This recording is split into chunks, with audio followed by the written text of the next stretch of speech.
ይሄው አሁን ክርስቲያን መሆን የሚፈልግ ካለ አሁን የምነግራችሁን ካመናችሁ መታችሁ መጠመቅ አለቀ። ስለዚህ የቱን እስቲ እንመን? የምር እንደው ክርስቲያን ለመሆን እስቲ አክሊል ንገረን።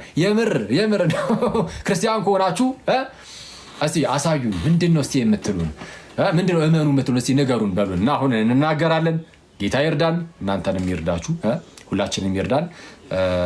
ጌታ ያስተምረን። አሁን ስሙኝ ምን እንደምናምን። አንድ ሰው ክርስቲያን መሆን ቢፈልግ ቢፈልግ ሊያምን የሚገባውን አንድ ላይ ልንገራችሁ። ክርስቲያኖች ሁሌም ትጸልዩታላችሁ። በጣም እኔ የቤተ ክርስቲያን ጥንቃቄ በጣም የሚገርመኝ የኢትዮጵያ ክርስቲያን ብቻ ማለት አይደለም። ኢትዮጵያ ምንም የተለየ ነገር የለውም እዚህ ጉዳይ ላይ። ሁሉም በዓለም አቀፍ ደረጃ ጥንታውያን አብያተ ክርስቲያናት በጣም ያስገርሙኛል። ኤኒዌይስ ምንድነው ከጥንት ጀምሮ ክርስቲያን እምነታችንን እንድንጸልየው ታደርጋለች። የምናምነውን እንድንጸልየው መሰረታዊ የሆነውን ትምህርት እንድንጸልየው ታደርገናለች። ምን በላ ጸሎተ ሃይማኖት ራሱ መገለጥ ነው ብያቸዋል። አስተምህሮ ነው። ጸሎተ ሃይማኖታችን ምን ይመስላል የሚለውን እሱን ነገራችሁና እሱን ነው የምንጸልየው። የዘውትር ጸሎት የምትል መጽሐፍ አለች አይደል? እሷ ላይ ከአባታችሁ ነው የቀጥሎ የምትጸልዩት ጸሎት ማለት ነው። እሱ የመጀመሪያው ዓለም አቀፋዊ ጉባኤ የኒቂያው ጉባኤ እና ቀጣይ ደግሞ የቁስጥንጥንያው ጉባኤ አለ። የሁለቱ ጉባኤ ላይ ያለ የእምነት መገለጫቸው ነው። አንድ ሰው ክርስቲያን መሆን ቢፈልግ የሚቀበላቸው እነዚህ ነው። የመጀመሪያው ሁሉን የፈጠረ አንድ አምላክ በሚሆን በእግዚአብሔር አብ እናምናለን። ሁሉን የፈጠረ አንድ አምላክ በሚሆን በእግዚአብሔር አብ እናምናለን። ሰማይንና ምድርን የፈጠረ የሚታየውና የማይታየው ዓለም ሳይፈጠር ከእርሱ ጋር ደግሞ በነበር አንድ የአብ ልጅ በሚሆን በአንድ ጌታ በኢየሱስ ክርስቶስ እናምናለን። ይሄ እምነታችን ነው። በአብ ማመን ግዴታ አለብህ። አንድ የአብ ልጅ በሚሆን ዓለም ሳይፈጠር ከእርሱ ጋር በነበረ በአብ ዘንድ በነበረ በአንድ ጌታ በኢየሱስ ክርስቶስ ማመን አለብህ። አንድ የአብ ልጅ በሚሆን በአንድ ጌታ በኢየሱስ ክርስቶስ እናምናለን። ይህ ጌታ ደግሞ ከብርሃን የተገኘ ብርሃን ነው። ከእውነተኛ አምላክ የተገኘ እውነተኛ አምላክ ነው። ስለዚህ ወልድ ከማን የሚገኝ ነው? ከአብ የሚገኝ ብለህ ማመን አለብህ፣ ግድ ነው። ለመዳን በአብ ማመን አለብህ፣ በወልድ ማመን አለብህ። በወልድ ስታምን ከአብ የተገኘ ነው ብለህ ከአብ የተገኘ ሲባል ደግሞ በባህሪ ነው የሚገኘውና አብ በባህሪው ብርሃን ከሆነ ወልድ በባህሪው ብርሃን ነው። አብ በባህሪው አምላክ ከሆነ ወልድም በባህሪው አምላክ ነው። ከእውነተኛ አምላክ የተገኘ እውነተኛ አምላክ ነው ወልድ። ስለዚህ አሁን ይህ እምነታችን ይህ ነው። እንቀጥላለን።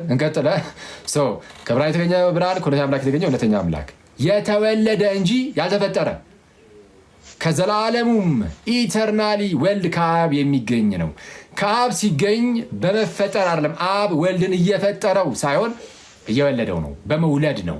በመውለድ ወልድ ከአብ ይገኛል፣ በመፈጠር አይደለም።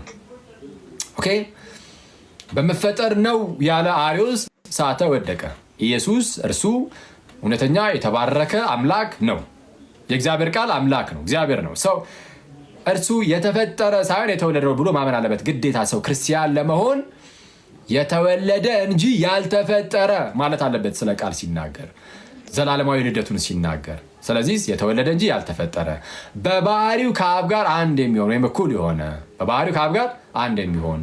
ስለዚህ በባህሪ ወልድ በባህሪ ከአብ ጋር አንድ ነው ማለት ኮንሰብስተንሻል ነው። በባህሪ ቃል ከአብ ጋር አንድ ነው። ወልድ ከአብ ጋር አንድ ነው።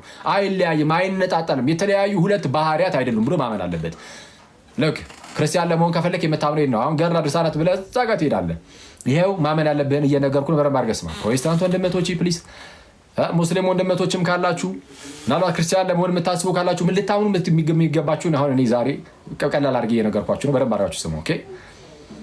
በባህሪ ከአብ ጋር አንድ የሚሆን ሆሞሲዮስ ኮንሰብስተንሻል ብሎ አስቀመጡ አባቶች።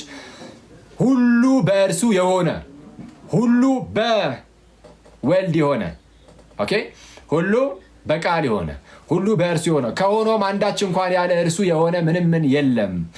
ስለዛ የተፈጠረው ሁሉ የተፈጠረው በወልድ ነው። ስለዛ ኢየሱስ የሁሉም ነገር አስገኚ ፈጣሪ እንደሆነ ደግሞ ማመን አለብህ። ኢየሱስ ፈጣሪ እንደሆነ የተፈጠሩ ነገሮች ሁሉ ያለ እርሱ ምንም የተፈጠረ ነገር እንደሌለ ካላመን ክርስቲያን አትሆንም። ስለዛ ክርስቲያን ለመሆን ያለ ጌታ ኢየሱስ የተፈጠረ ምንም ነገር እንደሌለ ደግሞ ማመን አለብህ። በአብ እናምናለን፣ በወልድ እናምናለን። በወልድ ስናምን ልክ እንደዚህ እያለን እዚህ ጋር አያበቃም። ይሄ ሁሉ ስለ አምላክነቱ ይናገራል። ካሁን በኋላም አምላክነቱ አይቀርም። ይህ አምላክ የሆነ ደግሞ ሰው ሆኗልና ቀጠል አድርገን ደግሞ ምን እንላለን? ሁሉ በእርሱ የሆነ ከሆነም ሁሉ አንዳቸው እንኳን ያለ ሰው ምንም የሆነ የለም። ስለኛ ስለ ሰዎች እኛን ስለማዳን ከሰማይ ወረደ። በመንፈስ ቅዱስ ግብር ወይም ስራ ከቅድስት ድንግል ማርያም ፍጹም ሰው ሆነ። ለመዳን ግዴታ ኢየሱስ ፍጹም ሰው ሆነ። የሆነውም ስለኛ ነው፣ እኛን ስለማዳን ነው ብለህ ደግሞ ማመን አለብህ። ይህን ካላመንክ ክርስቲያን አትሆንም። ሰው ክርስቲያን ለመሆን የወልድን አምላክነት ብቻ አይደለም፣ የወልድን አምላክነት አምላክ ነው ብለህ መስክረ ፍጹም ሰው ደግሞ መሆኑን ብክድ አትድንም፣ ክርስቲያን አትሆንም። ፍጹም ሰው መሆኑን ከአብ ጋር አንድ ነው ካልክ በኋላ ከእኛ ጋር ያለውን አንድነት የማታምን ከሆነ ክርስቲያን አትሆንም። ስለዛ በክርስቶስ ውስጥ ዱዋል ኮንሰብስተንሻሊቲ ያለ ወይም ደብል ኮንሰብስተንሻሊቲ የሚሉት ይህ ምንድነው? ስግው ቃል ኢየሱስ እርሱ አምላክ እንደመሆኑ ከአባቱ ጋር አንድ ነው፣ ሰው እንደመሆኑ ከኛ ጋር አንድ ነው። ማን? አንዱ ጌታ።